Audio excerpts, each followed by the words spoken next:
विरुद्ध आरोपीच्या पिंजऱ्यात उभे असलेले नंदलाल अभिराम सिंगारी यांनी 5 ऑगस्टला निशा नावाच्या मुलीवर बलात्कार केला आणि त्याचा सुगावा कुणाला लागू नये म्हणून त्याला जिवंत जाळले. न्यायाधीश महाराज, आज या आपल्या भारत देशात एक ने अनेक घटना बघायला मिळतील. दररोज वर्तमानपत्र वाचा की ते टीव्हीवर न्यूज ऐका, अशी विशिष्ट बातम्या ऐकायलाच मिळणार आहे. मला ही मंडळी का विसरतात?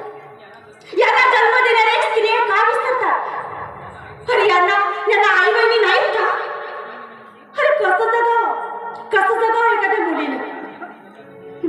77 वर्ष पूर्ण झाली आपल्याला स्वातंत्र्य मिळून, पण आजही तरुण मुली स्वातंत्र्य आहेत? आपलं आयुष्य जगू शकतात? नाही.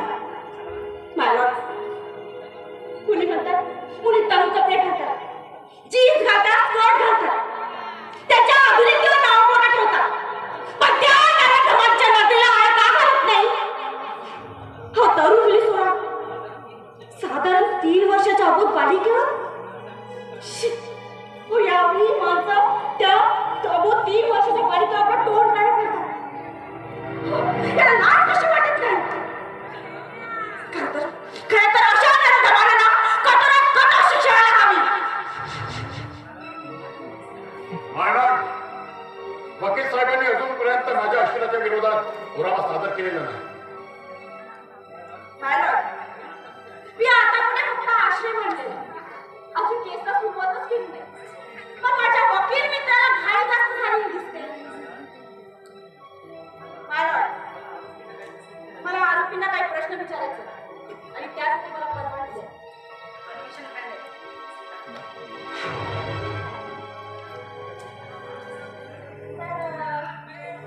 तुमचं नाव काय? हो, फक्त विचारलेल्या प्रश्नाचे उत्तर देत जा. नंदलाल अभिराम सिंगारी. 5 ऑगस्टला दुपारी 3 वाजता कुठे होता तुम्ही?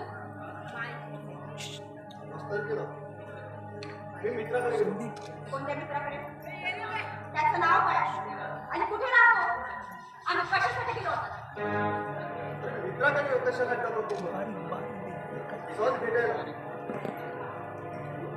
नाव काय त्याचं? नाव साहिल. साहिलकडे गेलो होतो. कोण साहिल? आडनाव काय त्याचं? आठवत नाही? आता प्रत्येक मित्राच्या आडनाव लक्षात ठेवलं पाहिजे असं काय आहे का? आणि जर